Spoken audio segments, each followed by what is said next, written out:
Hello भाइयों, आप सभी का वेलकम है एक बिल्कुल ही नई वीडियो में। जय भोले की यार। तो आज की वीडियो में हम पढ़ने वाले हैं class 10th English first flight का एक और नया चैप्टर, जो कि है द सरमन एट बनारस। यार देखो, ये चैप्टर बहुत बढ़िया है बेटा। असल में इसमें कहानी है गौतम बुद्ध जी की, और उनके भी सिर्फ एक उपदेश की जो उन्होंने कहा दिया था बनारस में, और उस उपदेश से हमें बहुत कुछ सीखने को मिलेगा यहाँ पर। अगर मैं आपको थोड़ा ओवरव्यू देना चाहूँ तो उस उपदेश में बात होगी एक माँ और बेटे की, कि उस माँ का बेटा मर गया होगा और फिर माँ उस बेटे को लेकर इधर से उधर पूरे में घूम रही होंगी और कोई से दवाई मांग रही होंगी, जबकि बेटा पहले ही मर चुका था। तो फिर गौतम बुद्ध जी उन्हें बहुत अच्छी सी बात सिखाते हैं जो यहाँ हमें भी सीखना जरूरी है, इसलिए ये चैप्टर हमें पढ़ना है। तो देखो बेटा, पहले हेडिंग से शुरू करते हैं। हेडिंग क्या है? The sermon at Benares. Sermon मतलब होता है उपदेश। जो आपने सुना होगा कि महाराज जी उपदेश दे रहे हैं, तो उसको आप इंग्लिश में क्या कहेंगे? सरमन। टॉक और ऑन रिलीजियस और मोरल सब्जेक्ट, मतलब धार्मिक सब्जेक्ट पर या मोरल सब्जेक्ट पर बात करने को कहते हैं सरमन, उपदेश देना। ठीक है। बनारस, बनारस भाई यानी वाराणसी। ठीक है, तो वहाँ पर अपने गौतम बुद्ध जी उपदेश देंगे। अब देखो, चैप्टर शुरू होता है गौतम बुद्ध जी के इंट्रोडक्शन से। Gautam Buddha ji began life as a prince named Siddhartha Gautam. कि मतलब वो शुरू से जब पैदा हुए थे तब से उन्हें लोग गौतम बुद्ध नहीं कहते थे, वो बाद में गौतम बुद्ध बने, पहले उनका नाम था सिद्धार्थ गौतम। ठीक है, ये क्या थे? एक राजकुमार थे in northern India. At 12 he was sent away for school. Gautam Buddha began life as a prince named Siddhartha Gautam in northern India. मतलब वो राजकुमार थे जिनका नाम सिद्धार्थ गौतम था, और वो कहाँ रहते थे? नॉर्दर्न इंडिया में रहते थे। At 12, he was sent away for schooling in the Hindu sacred scriptures, and 4 years later he returned home to marry a princess. तो मतलब जब वो 12 साल के हुए तो उन्हें गुरुकुल भेज दिया गया कि वो भाई हिंदू सेक्रेड स्क्रिप्चर्स पढ़ सकें। मतलब वो अपने धार्मिक ग्रंथों को, पुराणों को, इन सब चीज़ों को पढ़ सकें। सेक्रेड स्क्रिप्चर मतलब होता है धर्म की चीज़ें। ठीक है, वेद पुराण ये सब। और फिर वहाँ से वो 4 साल बाद लौट आते हैं एक प्रिंसेस से शादी करने के लिए। यानी जिस उम्र पे आप आज ये चैप्टर पढ़ रहे हैं उस समय तो उनकी शादी हो गई होती है। ठीक है। They had a son and lived for 10 years as befitted royalty. तो मतलब फिर उनका एक बेटा होता है और वो 10 साल के लिए एक एकदम राजशाही जिंदगी जीते हैं। befitted रॉयल्टी मतलब कि बी एप्रोप्रिएट रॉयल ब्लड और स्टेटस, एकदम रॉयल स्टेटस के साथ जीते हैं 10 साल के लिए। अब at about the age of 25 the prince heretofore shielded from the sufferings of the world, while out hunting, chanced upon a sick man, then an aged man, then a funeral procession। मतलब क्या होता है कि एक बार अभी तक जो अपने जो राजकुमार थे वो 25 साल के हो चुके थे, और उन्हें नहीं पता था कि दुनिया में किस किस प्रकार के दुख होते हैं, क्योंकि उन्होंने तो सिर्फ अपने सामने सुख ही देखे थे बेटा। वो राजा थे तो ना पैसे की कमी थी, ना लोगों की किसी भी चीज़ की कमी नहीं थी। इसलिए यहाँ पर लिखा गया है हेयर टू फोर शील्डेड, के मतलब वो सभी दुख से बचे हुए थे, सभी सफरिंग्स ऑफ द वर्ल्ड से वो बचे हुए थे, अनजान थे कि दुनिया में किस किस प्रकार के दुख होते हैं। तो फिर एक बार वो जब हंट करने, शिकार पर निकलते हैं, तो उनका सामना पड़ता है एक अपने बीमार व्यक्ति से। फिर उसके बाद वो देखते हैं एक बूढ़े व्यक्ति को। फिर उसके बाद वो देखते हैं एक चिता को, फ्यूनरल प्रोसेशन मतलब अर्थी जलने जा रही होती है जब। And finally a monk begging for elms, और फिर एक वो भिखारी को देखते हैं जो कि पैसों के लिए भीख मांग रहा होता है। ठीक है। तो these sides so moved him that he at once went into the world to seek enlightenment. तो यार जब वो इतनी सारी बेटा दुखी लोगों को देखते हैं ना, कि आदमी दुखी है, उसका कोई नहीं है, एक बूढ़ा व्यक्ति है जो परेशान हो रहा है, अकेला है, लाचार है, बेसहारा है, एक चिता है जो जल रही है, मतलब इंसान का जीवन खत्म हो गया, बस उसे जलाया जा रहा है, और एक उन्होंने गरीब को देखा जो पैसों के लिए रो रहा है। तो मतलब जब वो इतने सारे दुखों को बेटा एक संग देखते हैं ना, और उन्होंने तो आज तक एक भी दुख नहीं देखा था, उन्होंने तो सिर्फ सुख ही सुख देखे थे, तो फिर वो एकदम शौक हो जाते हैं कि क्या दुनिया में ऐसा भी बुरा होता है? क्या दुनिया में लोगों को इतने भी कष्ट सहने पड़ते हैं? क्या ये है हमारी सच्चाई? तो फिर ये सब देखकर वो इतने शौक हो जाते हैं कि फिर वो दुनिया में निकल जाते हैं एनलाइटमेंट गेन करने। एनलाइटनमेंट मतलब high state of spiritual knowledge, के मतलब वो धर्म की बात सीखने निकल जाते हैं कि मोक्ष क्या होता है, असलियत में हमारी ज़िंदगी का मतलब क्या है। जैसे आप लोगों ने देखा होगा कि कुछ महाराज जी उपदेश देते हैं कि जीवन है तो भजन करो, भगवान को भजो। तो वो चीज़ वो सीखने निकल जाते हैं कि यार क्या सच में बस ज़िंदगी में पैसा कमाओ, खाओ पियो, मर जाओ, यही होता है, या कुछ और भी काम के लिए है हमारी ज़िंदगी, या कुछ और भी चीज़ें हैं जिससे हम इन दुखों को कम कर सकें। तो वो ज्ञान प्राप्त करने निकल जाते हैं अपने सारे घर बार सबको छोड़ के। Concerning the sorrows he had witnessed. ठीक है, मतलब फिर उन दुखों के चक्कर में, उन दुखों के लिए जो उन्होंने देखे थे, उनके लिए कि ऐसा तो किसी और को ना हो, या मैं किसी को बता सकूं, समझा सकूं, तो उसके लिए वो निकल जाते हैं ये ज्ञान प्राप्त करने। He wandered for 7 years and finally sat down under a peepal tree. वो 7 साल तक भटकते हैं, उसके बाद वो फाइनली एक पीपल ट्री के नीचे बैठ जाते हैं। वेयर ही वोड टू स्टे अनटिल एनलाइटनमेंट केम। मतलब वो वहाँ पर जब तक बैठने की कसम खाते हैं कि जब तक उन्हें ज्ञान नहीं प्राप्त हो जाएगा। Enlightened after 7 days he renamed the tree the Bodhi tree. और फिर उस पेड़ के नीचे बैठने के बाद जब उन्हें 7 दिन हो चुके होते हैं तब उसके बाद उन्हें ज्ञान प्राप्त होता है। मतलब फिर वो उनकी जो पूरी अभी तक देखो सिलेबस सा उनका चल रहा था पूरा, जो 7 साल तक उन्होंने इधर उधर जाके नए नए एक्सपीरियंसेस से सीखा या ज्ञान प्राप्त किया, तो वो उनका अब पीपल के ट्री के नीचे 7 दिन और बैठने के बाद वो कंप्लीट हो जाता है। फिर वो एनलाइटेंड हो जाते हैं, यानी वो जिसको सारा धर्म का ज्ञान हो गया हो। और फिर उन्होंने उस पेड़ का नाम जिसके नीचे वो बैठे थे उसका नाम रख दिया बोधि ट्री, या जिसको हम कहते हैं आज भी ट्री ऑफ विजडम, यानी समझदार पेड़, कि उसके नीचे बहुत ही एक समझदार महान व्यक्ति बैठा करते थे। And began to teach and to share his new understandings. और फिर वहाँ पे वो बैठ के लोगों को अपने नए नए एक्सपीरियंस के बारे में बताने लगे और अपनी नई नई जो वो जानकारियाँ प्राप्त करते थे, जो उन्हें समझ आती थी कि क्या क्या भाई असलियत में है जीवन का मतलब, तो वो लोगों को वो समझाने लगे। At that point he became known as Buddha. फिर उस समय पर मतलब ऐसा करने से बेटा उनको क्या कहकर जाने लगा, बुद्धा कहकर। मतलब पहले तो उन्हें लोग सिद्धार्थ गौतम ही कहते थे, लेकिन वो जब लोगों में ज्ञान बांटना शुरू करने लगे, उपदेश देने लगे, तब उन्हें लोग बुद्धा कहने लगे, जिसका मतलब होता है द अवेकंड और द एनलाइटेंड, कि मतलब वो जो जागरूक है, जो जाग चुका है असलियत में जीवन किस लिए है, या वो जिसको ज्ञान की प्राप्ति हो चुकी है, धार्मिक ज्ञान की प्राप्ति हो चुकी है। The Buddha preached his first sermon at the city of Banaras. तो मतलब बुद्धा जी ने अपना पहला जो सरमन यानी कि उपदेश था या लेक्चर कह सकते हो, वो कब दिया? प्रीच्ड मतलब डिलीवर करना, कब करा? सबसे पहले बनारस सिटी में करा। बनारस यानी कि भाई यहाँ पर गंगा जी का किनारा है, वहाँ पर most holy of the diving places on the river Ganges. मतलब कितनी वो धार्मिक जगह है हम हिंदुओं के लिए, ठीक है। That sermon has been preserved and is given here. और भाई उस सरमन को मतलब उस उपदेश को अभी तक संभाल के रखा गया है, वो नोटेड है आज भी हमारे हिस्ट्री के बुक्स में। तो भाई उसको हम यहाँ पर आपको बताने वाले हैं। It reflects the Buddha's wisdom about one inscrutable kind of suffering. वो रिफ्लेक्ट करता है, मतलब उस जो उपदेश था उसमें बुद्धा जी ने बताया है एक बड़ी ही ऐसी चीज़, बड़े ही ऐसे दुख के बारे में कि जिसको कोई सही नहीं कर सकता है। इंस्क्रूटेबल मतलब something which can not be understood, कि मतलब जिसे लोग समझ नहीं पाते हैं, कि एक ऐसे दुख के बारे में बात हो रही है बेटा जिसको लोग समझ नहीं पाते हैं, उसके बारे में यहाँ पर बताया गया है बुद्धा जी के उपदेश में। देखते हैं उपदेश क्या है। तो बुद्धा जी शुरू करते हैं। Kisa Gotami had only son and he died. एक औरत थी जिसका नाम था कीसा गौतमी, उसका एक अकेला लड़का था और उसकी भी मृत्यु हो जाती है। In her grief she carried the dead child to all her neighbours asking them for medicine and the people said she has lost her senses, the boy is dead. तो फिर भाई वो जबकि उसे पता था कि मेरा बेटा मर चुका है, तब भी वो मतलब बेटा इतनी दुखी हो जाती है कि वो नेबर्स के पास अपने बेटे को ले जाती है और कहती लाओ कोई दवाई दे दो, मेरा बेटा सही हो जाएगा, कोई दवाई दे दो। जबकि बेटा उसका बेटा तो पहले ही मर चुका था ना। तो फिर लोग कहते हैं अरे यार इस औरत ने तो अपने होश ही खो दिए हैं, जबकि लड़का तो मर चुका है। फिर एट लेंथ यानी कुछ दूरी पर Kisa Gotami met a man who replied to her request. फिर कुछ दूरी पर कीसा गौतमी को एक आदमी मिलता है जिससे वो दवाई मांग रही होती है। तो फिर वो उनसे कहता है क्या? I can not give the medicine for thy child. तो यहाँ पर ये दी दाई क्या है भैया? वो कहता है कि मैं तुमको मेडिसिन नहीं दे सकता, दी मतलब यू, और मेडिसिन फॉर दाई, दाई मतलब योर, कि मैं तुमको तुम्हारे बच्चे के लिए मेडिसिन तो नहीं दे सकता, but I know a physician who can. लेकिन मैं एक ऐसे फिजिशियन कहो या मैं फिर एक ऐसे डॉक्टर को जानता हूँ जो तुम्हें कुछ हेल्प कर सकता है।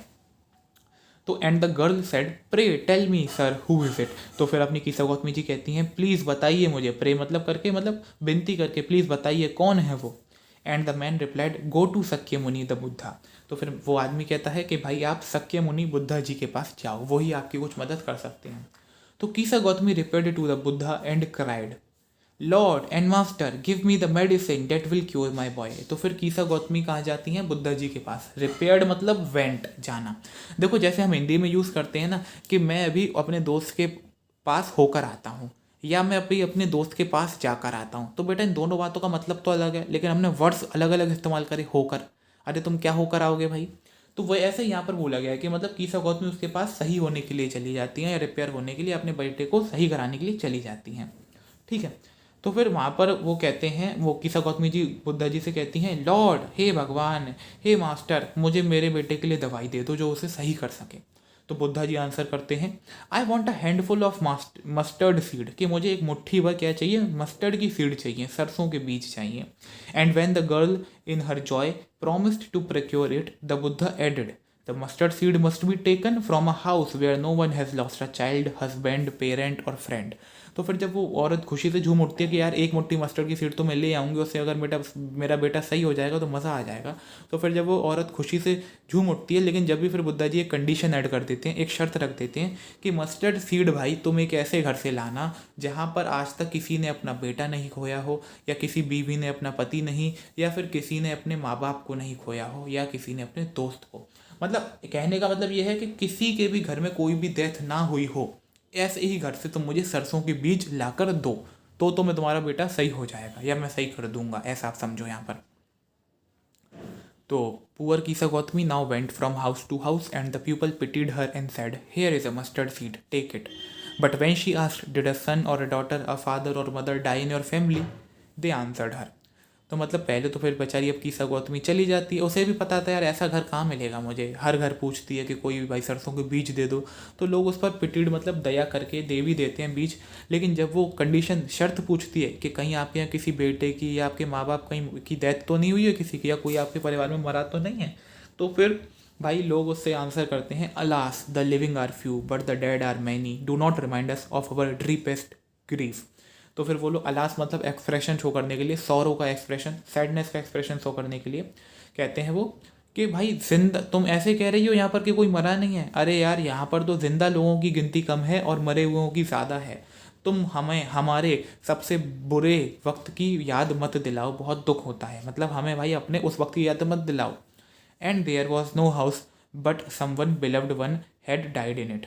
ठीक है, तो मतलब फिर उसे कोई भी ऐसा घर नहीं मिलता है कि जहाँ पर किसी का भी कोई चाहने वाला या घर का आदमी मरा ना हो।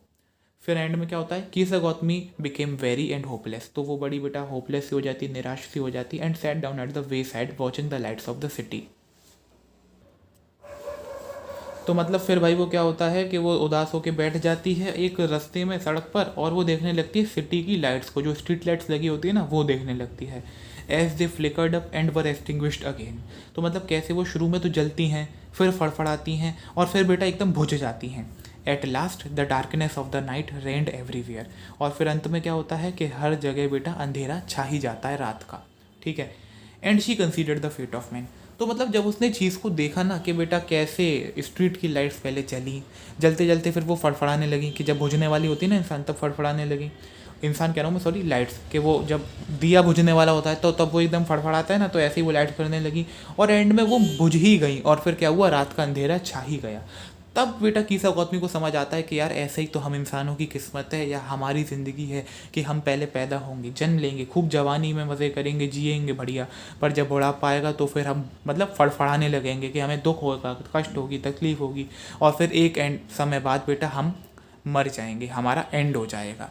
तो फिर वो ये कहती हैं, and she considered the fate of man that their lives flicker up and are extinguished again. कि भाई ऐसे ही इंसान की किस्मत होती है कि पहले वो क्या करता है, जलता है, फड़फड़ाता है, लेकिन एंड में बुझ ही जाता है। And she thought to herself, how selfish am I in my grief, that is common to all, yet in this valley of desolation there is a path that leads him to immortality who has surrendered all selfishness. कि मतलब भाई कि वो सोचती हैं कि यार मैं कितनी सेल्फिश हो गई थी अपने दुख में, कि मुझे यही नहीं समझ आ रहा था कि भाई मेरे संग कोई अनोखा नहीं हुआ है, मेरा बेटा मरा है, सभी के घर में किसी ना किसी की डेथ होती ही है। Yet in this valley of desolation, फिर भी ये जो वैली ऑफ डिसोलेशन का मतलब है area which is filled with deep sorrow, कि मतलब ये जो दुनिया है जिसमें गम ही गम है, दुख ही दुख है, यहाँ पर जब भी एक रास्ता है कि जो हमें कहाँ ले जा सकता है, इमॉर्टिलिटी की ओर। इमॉर्टिलिटी मतलब अमरता, कि हम मरे नहीं, अमर हैं, हम अमर हो जाएंगे। वो क्या रास्ता है कि अगर कोई इंसान अपनी सारी सेल्फिशनेस, जो सारे मोह माया है, जो सारी मटेरियलिस्टिक चीज़ों से उनका लगाव है, अगर उसको त्याग कर देता है और ये समझ जाता है कि डेथ तो यार सभी के लिए कॉमन है, मेरे लिए अलग नहीं है, तो वो बेटा जीते जी अमर हो जाएगा। उसका मरना ना मरना एक बराबर है, क्योंकि उसका सारा मोह त्याग छूट चुका होगा। ठीक है, वो एकदम ये समझ गया होगा कि जीवन है तो मृत्यु भी होनी ही है। The Buddha said the life of mortals in the world is troubled and brief and combined with pain. तो बुद्धा जी कहते हैं कि यार देखो जो मॉर्टल्स हैं, मॉर्टल्स मतलब कि वो लोग जो मरने के लिए ही आए हैं यहाँ पर, उनकी जो ज़िंदगी है वो छोटी सी होती है, उसमें परेशानी भी होती है और तकलीफ़ भी होती है। For their is not any means by which those that have been born can avoid dying। मतलब भाई कि लोगों के लिए ऐसा कोई भी रास्ता नहीं है जिससे कि जो लोग यहाँ पर जन्मे हैं वो ना मरें या अवॉइड कर सके डाइंग को। After reaching old age there is death. देखो बुढ़ापे के बाद क्या होती है, डेथ होती है। Of such a nature are living beings. ऐसा ही कुछ नेचर होता है हम लिविंग बींग्स का, हम जीवित जंतुओं का, ठीक है। As ripe fruits are early in danger of falling, so mortals, when born, are always in danger of death. As all earthen vessels made by the potter end in being broken, so is the life of mortals. कि मतलब वो कहते हैं कि यार जैसे एक फल होता है, पहले वो पेड़ पर आता है, उसमें उगता है, और जब पक जाता है तो उसको गिरने का डर होता है कि कब मैं ज़मीन पे गिर जाऊंगा, मुझे खुद को नहीं पता है। तो ऐसे ही बेटा हम इंसान होते हैं कि हमें पहले इस दुनिया में जन्म लेते हैं, बड़े होते हैं, बुढ़ापे तक जाते हैं, लेकिन फिर हमें नहीं पता होता कि हम भाई कब मर जाएं, यानी हमारे ऊपर मौत का खतरा मंडरा रहा होता है। और जैसे भाई कि एक मिट्टी का घड़ा, चाहे कुम्हार बनाता है जो मिट्टी का घड़ा, वो कितना भी आप संभाल के रख लो, कितना भी संभाल के रख लो, पर एक वक्त पे तो बेटा वो टूट ही जाता है ना। तो ऐसे ही हम इंसानों की ज़िंदगी होती है कि हम कैसे भी रह लें, कितना भी वो कर लें, पर एक न एक दिन तो हमारी डेथ होगी ही। Both young and adult, both those who are fools and those who are wise, all follow into the power of death, all are subject to death. मतलब क्या भाई, ये फ़र्क नहीं पड़ता कि तुम बच्चे हो या बड़े हो, या तुम होशियार हो बेवकूफ़ हो, या तुम कोई राजा हो या कोई गरीब आदमी हो, जो पैदा हुआ है उसको बेटा मरना तो है ही, ठीक है। वो सब्जेक्ट टू डेथ तो होगा ही, कि मतलब उसको एक बार डेथ को गले तो लगाना है ही। Of those who overcome by death depart from life. मतलब भाई वो लोग जो कि मृत्यु को समझ लेते हैं कि मृत्यु तो एक दिन होनी ही है, और फिर इससे डरते नहीं हैं या इसको ओवरकम कर लेते हैं, इसके आगे बढ़ जाते हैं कि वो नहीं डर लगता उन्हें मौत से, तो वो उसी समय बेटा ज़िंदगी अपनी पूरी जी चुके होते हैं या उससे एकदम जुदा हो जाते हैं कि फिर उन्हें कोई बात का डर नहीं है, वो ज्ञानी बन जाते हैं। A father cannot save his son, nor kinsmen their relations। ना बाप अपने बेटे को बचा सकता है, ना राजा अपने बेटा मंत्रियों को, ना अपने रिश्तेदारों को बचा सकता है। Mark, while relatives are looking on and lamenting deeply, one by one mortals are carried off like an ox that is led to the slaughter।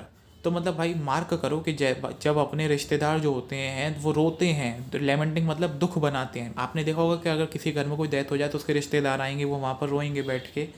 तो जैसे वो लोग रोते हैं, कब वो रोते हैं कि जब हम इंसानों को ले जाया जाता है, मतलब शमशान घाट ले जाया जाता है, तब वो रोते हैं। कैसे ठीक है। और हम इंसानों को कैसे ले जाया जाता है वहाँ पर शमशान घाट, जैसे बेटा कोई ऑक्स है that is led to the slaughter, के मतलब जैसे कोई बैल है उसको जब काटने के लिए ले जा रहे हैं, मतलब ह्यूमंस उसको मतलब खाते हैं, फूड की तरह यूज़ करने के लिए उसे काटा जा रहा है, या कोई और नीड के लिए काटा जा रहा है। तो ऐसे ही हम इंसानों को भी बेटा एक दिन मौत को गले लगाना पड़ता है, ठीक है। तो हमारे रिलेटिव्स वहाँ पर दुख करते हैं, ऐसा होता है। So the world is affected with death and decay. तो उनके ऐसा करने से बेटा जो हमारी दुनिया है ना, वो अफेक्टेड होती है डिजीज़ से, पेन से, सफरिंग से। कि मतलब भाई जितना तुम रोगे उतना बेटा तुम्हें ही दर्द होगा, जाने वाला तो चला गया, वो तो लौट कर नहीं आएगा ना। अब रिलेटिव्स रोते हैं तो उससे कुछ फ़ायदा तो होने वाला है नहीं, यही बात हमें यहाँ कही गई है। तो therefore the wise do not grieve knowing the terms of the world. कि इसलिए जो होशियार होते हैं या जिन्हें कहते हैं हम ज्ञान हो गया थे, तो वो बेटा कभी रोते नहीं हैं, क्योंकि वो जानते हैं दुनिया की सच्चाई क्या है, दुनिया की असलियत क्या है। Not from weeping not from weeping not from weeping nor from grieving will anyone obtain peace of mind, on the contrary his pain will be the greater and his body will suffer। कि ना तो बेटा रोने से, दुख मनाने से, ना ही मतलब काफ़ी दुखी होने से किसी को मन की शांति मिलती है। कि भाई कोई आदमी सोचे कि रो के मन हल्का हो जाए, रो के वो शांत हो जाए, तो ऐसा तो नहीं होता है।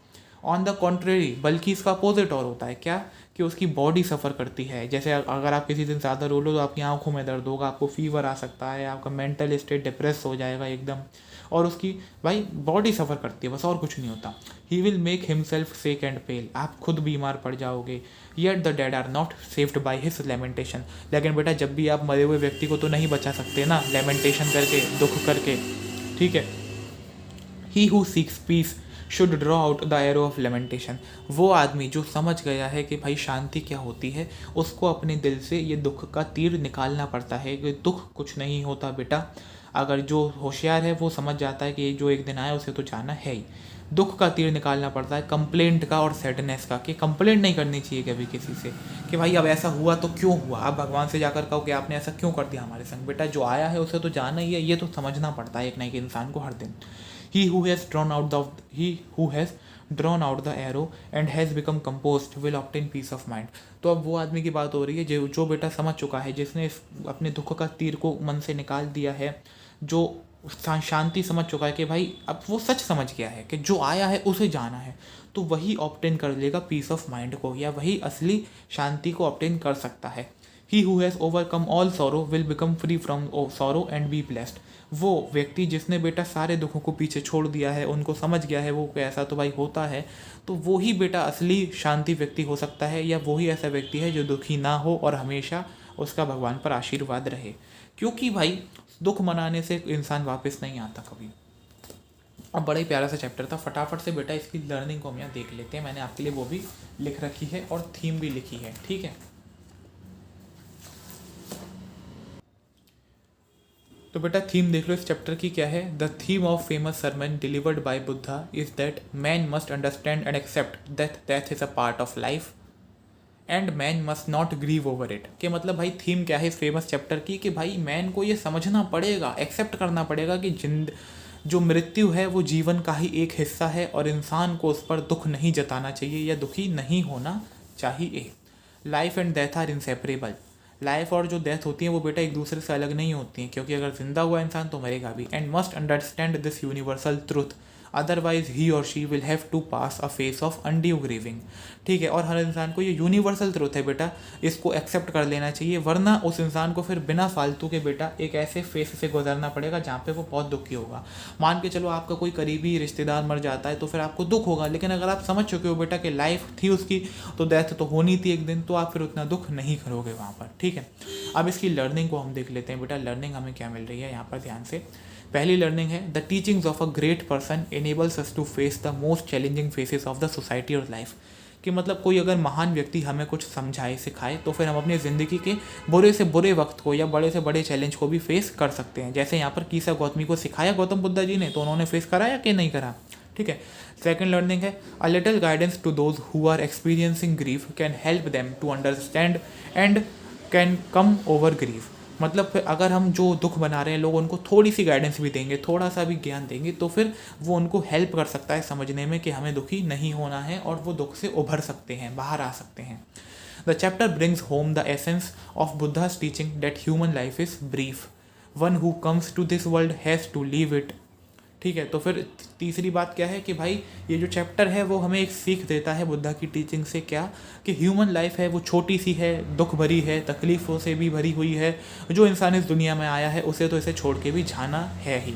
ठीक है, फिर the young and the old uh are all subject to death, no one can avoid it. चाहे वो जवान हो या बूढ़ा हो, सभी बेटा डेथ को एक ना एक दिन गले लगाएंगे ही, उसको वो अवॉइड नहीं कर सकते हैं या अवॉइड नहीं कर सकते हैं। ऐसा नहीं कि मैं चाहूँ ना मरूँ तो ऐसा हो ही नहीं। ठीक है, तो मैंने आपको यहाँ पर लर्निंग भी बता दी, पूरी समरी थीम भी बता दी, उसे बेटा करने ना याद। बाकी चैप्टर की एक ही सीख है कि यार जो इस दुनिया में आया है उसे बेटा यहाँ से जाना भी है। इसलिए समझदार इंसान वही होता है जो उसके जाए पीछे रोता नहीं है, अपने आप को कष्ट नहीं देता है, क्योंकि उससे कोई फ़ायदा भी नहीं होता है। अगर आप चैप्टर बढ़िया लगा हो, समझ आए तो प्लीज़ वीडियो लाइक करो, शेयर करो, सब्सक्राइब करो चैनल को, और ऐसी और वीडियोज़ चाहिए हो तो प्लीज़ बताओ कमेंट में। जय भोले की।